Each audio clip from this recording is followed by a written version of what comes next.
पार्थ रोशनी से नोएडा में मिला था, तभी से दोनों में प्यार हो गया था और दोनों ने साथ लिव इन रिलेशनशिप में रहने का फैसला किया। काफी चाहने लगे थे दोनों एक दूसरे को। पार्थ एक सॉफ्टवेयर कंपनी में जॉब करता था और रोशनी भी नोएडा की एक कंपनी में जॉब करती थी। दोनों ने एक दिन एक दूसरे को रिंग पहनाई और साथ रहने लगे। सब कुछ सही चल रहा था और दोनों को साथ रहते रहते 8 महीने निकल गए थे।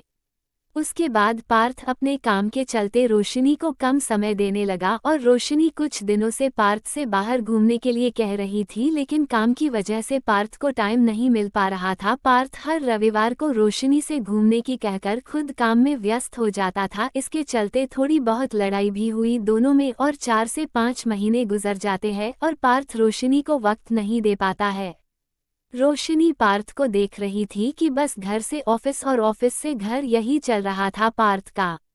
इसलिए रोशनी ने पार्थ से एक दिन फिर कहा और इस बार ज्यादा लड़ाई हो गई दोनों में। इसलिए पार्थ ने रोशनी से वादा किया कि इस रविवार वो उसे बाहर फिल्म दिखाने और घुमाने ले जाएगा।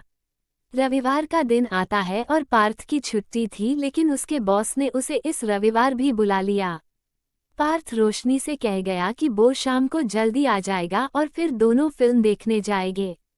शाम हो गई थी और रोशनी ने पार्थ को फोन किया और कहा, आ रहे हो या नहीं है, या फिर आज भी वक्त नहीं है। पार्थ का काम खत्म ही हो गया था, इसलिए पार्थ ने कह दिया, तुम तैयार हो जाओ, मैं थोड़ी देर में निकल रहा हूँ। रोशनी खुश होकर तैयार होने लगी और पार्थ ऑफिस से आ ही रहा था कि उसके बॉस ने उसे दूसरा काम दे दिया। पार्थ ने अपने बॉस से रिक्वेस्ट की और कहा, सर आज मुझे जाना है, कल कर दूं क्या? बॉस गुस्से में बोला, कल प्रोजेक्ट है, आज ही खत्म करना है सारा काम। और फिर पार्थ वापस काम करने लगा। रोशनी तैयार हो गई थी और पार्थ का इंतजार कर रही थी। 1 घंटा होने को आया था लेकिन पार्थ नहीं आया, तो रोशनी ने पार्थ को फोन किया मगर पार्थ ने फोन नहीं उठाया। ये सोचकर कि अब वो क्या जवाब दे रोशनी को लगा पार्थ रास्ते में, इसलिए फोन नहीं उठा रहा होगा। 2 घंटे हो चुके थे और रोशनी को बहुत गुस्सा आ रही थी। उसने पार्थ को दोबारा फोन किया मगर पार्थ ने फोन काट दिया। रोशनी ने फिर लगाया और पार्थ बार बार रोशनी का फोन काट दे रहा था। रोशनी समझ चुकी थी कि पार्थ आज भी नहीं आ पाएगा और रोशनी गुस्से में बैठी पार्थ का इंतजार कर रही थी। पार्थ रात को 11 बजे आया और काम के प्रेशर से पार्थ का भी मूड ऑफ हो गया था। जैसे ही पार्थ घर आया तो रोशनी गुस्से में बैठी थी। पार्थ ने रोशनी को सॉरी बोलकर कहा, मैं आ ही रहा था, बॉस ने एक्स्ट्रा काम दे दिया, क्या करूं? रोशनी रोने लगी और कहने लगी, हर बार का यही है तुम्हारा, मेरी खुशी नहीं दिखती तुम्हें।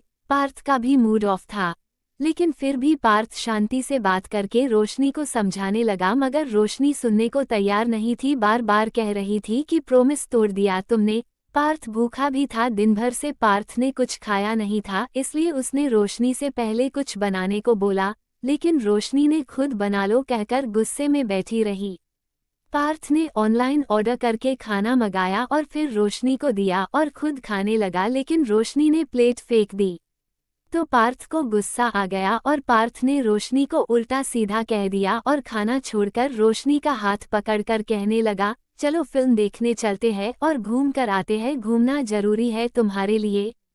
रोशनी ने हाथ छुड़ाकर बोला, बात घूमने की नहीं है, हर बार यही होता, जब भी कहीं जाना होता तुम्हें काम निकल आता और इस बार तो प्रॉमिस किया था वो भी तोड़ दिया। पार्थ कुछ देर चुप रहा और सोचने लगा। उसके बाद पार्थ ने रोशनी से कान पकड़कर माफी मांगी और अगले रविवार को चलेंगे ऐसा कहकर रोशनी को मनाया। रात के 1 बज गए होंगे। रोशनी पार्थ के बार बार कहने पर मान गई और पार्थ को माफ कर दिया। उसके बाद दोनों ने खाना खाया और पार्थ ने खाना खाते हुए रोशनी से कहा, चलो अच्छा है, इसी बहाने तुम्हें खाना नहीं बनाना पड़ा और फिल्म के टिकट के पैसे यही खर्च करवा दिया। और दोनों हंसने लगे। रोशनी पूरे हफ्ते ध्यान रखे रही कि अगले रविवार पार्थ उसे टाइम दे रहा या नहीं। पूरे हफ्ते दोनों अपने अपने काम में व्यस्त रहे और रविवार के दिन दोनों घर थे और घूमने जाने वाले थे कि तभी रोशनी की नज़र पार्थ की उंगलियों पर पड़ी। रोशनी ने पार्थ से पूछा, अंगूठी कहाँ गई तुम्हारी? पार्थ अपनी उंगली देखता है और अचानक उसे याद आता है कि उसकी अंगूठी तो रिचा ने उतार ली थी देखने के लिए। रिचा पार्थ के ऑफिस में ही काम करती थी। और फिर पार्थ तुरंत रिचा को फोन करता है और पूछता है, ऋचा, तुमने मेरी रिंग उतार ली थी, तुम्हारे पास है ना?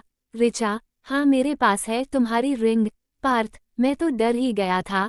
ऋचा मजाक करते हुए कहती है, डर क्यों रहे, तुम्ही ने तो पहनाई थी, इतनी जल्दी भूल गए। रोशनी को ऋचा से जलन सी हुई और पार्थ से पूछने लगी, मेरी दी हुई अंगूठी तुम किसी को भी पहना देते, और ये ऋचा कौन है, मुझे तो नहीं बताया इसके बारे में कभी? पार्थ, अरे साथ काम करती। रोशनी को लग रहा था कि पार्थ ऋचा से भी बात करता और इसलिए वो उसे टाइम नहीं दे पाता, और फिर अंगूठी को लेकर दोनों में झगड़ा हो गया और इस रविवार भी झगड़े के चलते कहीं घूमने नहीं गए। रोशनी पार्थ पर शक करने लगी और दोनों ने कई दिनों तक एक दूसरे से बात नहीं की, और कुछ दिनों बाद रोशनी को एक लड़के प्रशांत ने प्रपोज किया और डेट करने को कहा, तो रोशनी ने उस वक्त ये सोचा कि जब पार्थ कर रहा किसी और से बात तो मैं क्यों पीछे हटूं, और फिर इसलिए रोशनी प्रशांत को डेट के लिए हाँ कह दिया। रोशनी उस लड़के से बात करने लगी और उससे इतनी अट्रैक्शन हो गई कि फिर रोशनी ने भी पार्थ की तरफ ध्यान देना बंद कर दिया। रोशनी प्रशांत के साथ घूमने लगी और फिर रोशनी को प्रशांत के साथ रहने में ज्यादा अच्छा लगने लगा। एक दिन प्रशांत ने रोशनी से साथ लिव इन रहने को बोला। रोशनी भी प्रशांत के साथ रहना का ही सोच रही थी। इन सब में पार्थ अभी भी अपने काम में व्यस्त रहा और उसने रोशनी पर अभी भी ध्यान नहीं दिया। रोशनी ने अपना मन बना लिया था कि वो पार्थ से ब्रेकअप कर लेगी और प्रशांत के साथ रहने लगेगी। और फिर एक दिन रोशनी ने पार्थ से कहा, सुनो पार्थ। हाँ बोलो। रोशनी, मैं इन कुछ दिनों से किसी को डेट कर रही हूँ और अब मैं उसके साथ लिव इन रहने का सोच रही हूँ। पार्थ ने शौक होकर बोला, मतलब? रोशनी, मुझे लगता है कि हम एक दूसरे को वक्त दे नहीं पाते, इसलिए अब ब्रेकअप कर लेना चाहिए। पार्थ का दिमाग हिल गया और पार्थ ने रोशनी से कहा, पागल हो गई हो क्या तुम? रोशनी, देखा पार्थ, कूल डाउन, मैं अब खुश नहीं हूँ और ये डिसीजन हम दोनों के लिए सही है। पार्थ रोशनी से गुस्से में कहने लगा, ऐसे नहीं छोड़ सकती तुम मुझे। रोशनी, छोड़ चुकी हूँ। पार्थ रोने लगा और रोशनी से माफ़ी मांगते हुए कहा, अब से तुम्हें टाइम दूंगा, वो जॉब ही छोड़ दूंगा, लेकिन मुझे छोड़ो मत। रोशनी, देखो रो मत, मैंने फैसला कर लिया है और कल मैं जा रही हूँ। पार्थ ने गुस्से में चिल्ला कर कहा, कल क्यों जा रही, अभी चली जाओ। रोशनी तो ये चाहती थी और इससे अच्छा मौका जाने का नहीं था, इसलिए रोशनी अंदर जाकर अपना सामान पैक करने लगी और प्रशांत को फ़ोन करके बुला लिया। पार्थ ने रोशनी का हाथ पकड़ा और उससे माफ़ी मांगी और कहा कि अब से सारा दिन तुम्हारे साथ रहूंगा, घूमने जाएंगे, सब करेंगे, मत छोड़ो मुझे। रोशनी चुप रही। थोड़ी देर बाद प्रशांत आ गया और रोशनी उसके साथ चली गई। पार्थ रोशनी को रोकता रहा, लेकिन रोशनी जा रही थी और पार्थ भी अपनी मोहब्बत को किसी और के साथ जाता देखकर अंदर ही अंदर घुट रहा था। और रोशनी उसे हमेशा के लिए उसे छोड़कर चली और फिर कभी वापस नहीं आई।